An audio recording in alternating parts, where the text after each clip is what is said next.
Good evening. I'm Reverend Wankieth Smiley with the last 7 days of Jesus Christ's life. I'm here on Wednesday to share a word from Mark, the 14th chapter, starting at verse 1, going down to verse 11. It reads this way. It was now 2 days before the Passover and the feast of the unleavened bread, and the chief priests and the scribes were seeking how to arrest him by stealth and kill him. For they said, not during the feast, lest there will be an uproar from the people. And while he was at Bethany, in the house of Simon the leper, as he was reclining at the table, a woman came with an alabaster flask of ointment of pure nard, very costly, and she broke the flask and poured it over his head. There were some who said to themselves, indignity, why was the ointment wasted like that? For the ointment could have been sold for more than 300 denar and given to the poor. And they scolded her. But Jesus said, leave her alone. Why do you trouble her? She has done a beautiful thing to me. For you always will have the poor with you. And whenever you want, you can do good for them. But you will not always have me. She has done what she could. She has anointed my body beforehand, before my burial. And truly I say to you, wherever the gospel is proclaimed in the whole world, what she has done will be told in memory of her. Then Judas Iscariot, who was one of the 12, went to the chief priest in order to betray him.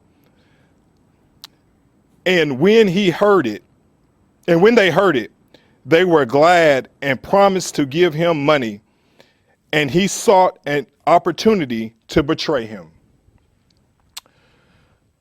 On this Wednesday, I want to talk for just a moment on, is he worth it? Is he worth it?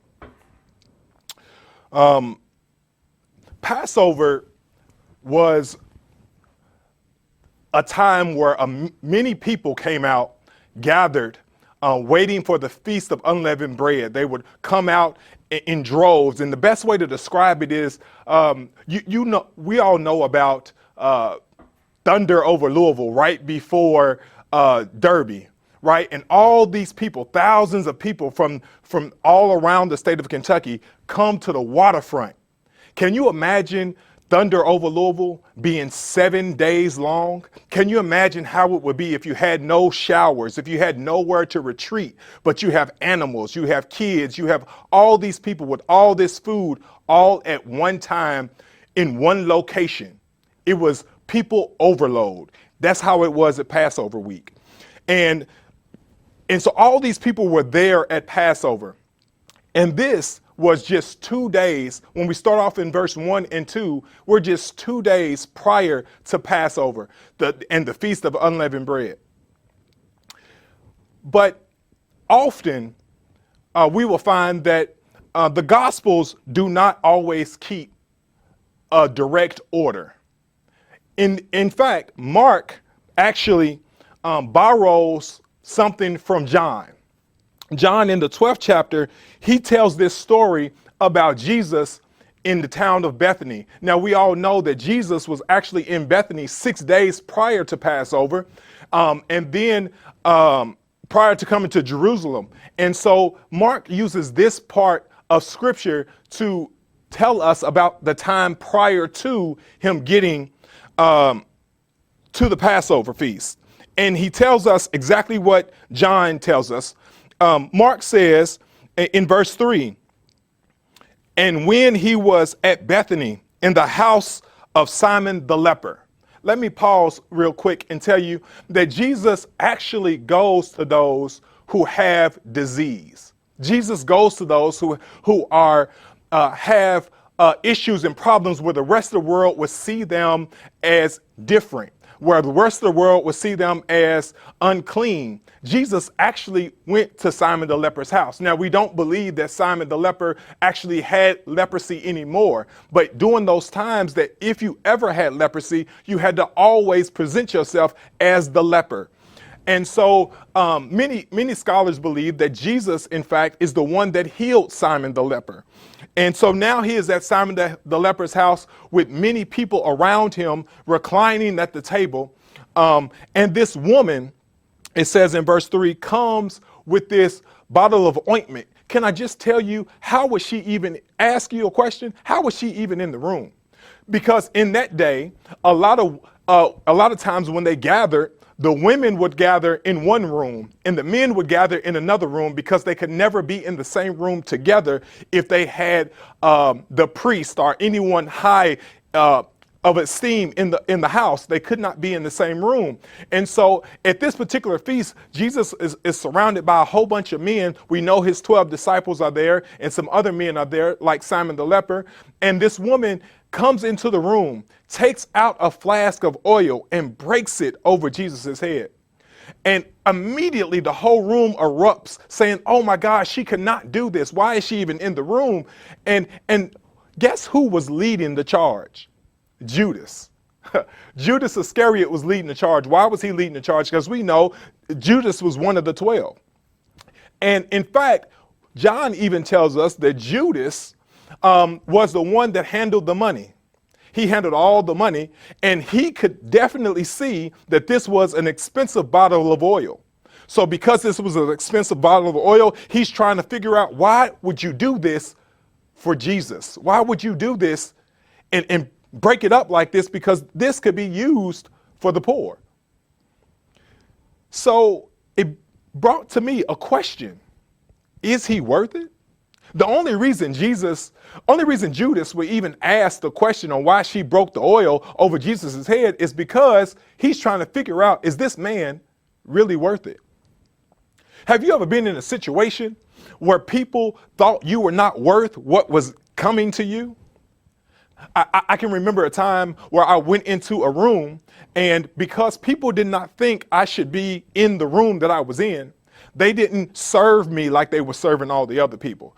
Matter of fact, they walked straight past me, all because they didn't believe that I was qualified to be in the room. This is essentially what Judas was saying about Jesus, because he was trying to figure out why this expensive oil was wasted on his head. Jesus then stops and says, no, she did the right thing, because she is getting me ready for my burial. And many of them knew that Jesus was claiming that he would be crucified, but they did not understand the power that other people could see on him. Sometimes people can see power on you that you don't even see on yourself. Now, this time, she saw power on Jesus that the other men that were invited into the room with Jesus could not even see. Now, Judas walked with Jesus all this time, and he couldn't even see the power of Jesus Christ. It's funny because when Jesus starts to tell them about leave her alone because she has done this, and what she has done is beautiful, it's a beautiful thing, they all kind of stepped back and just kind of watched and listened as Jesus was talking. Now, this was all done because the woman had broke the oil. She had broke code. She had done something that she should not have done. She shouldn't even been in the room in the first place. But she did it because she respected and she honored and she loved what Jesus's mission was.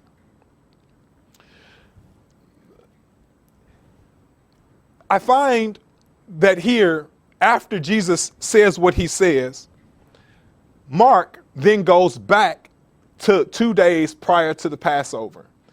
And he tells us in verse 10, then Judas Iscariot, who was one of the 12, went back to the chief and high priest to tell them about what happened.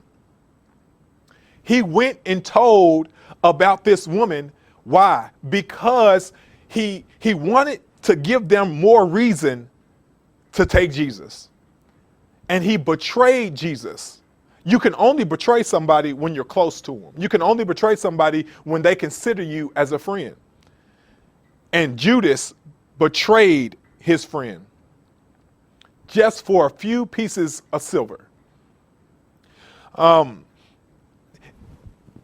I find that in this particular story, it's all about if Jesus is worth what was done to him.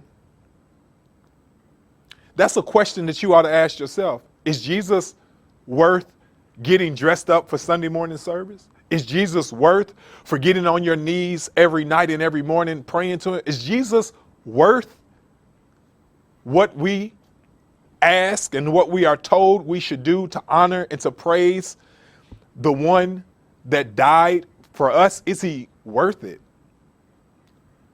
Because when I think about it, am I worth him laying on a cross, being risen above the people with 2 nails in his hands and nails in his feet? Was I worth it? Jesus thinks I was.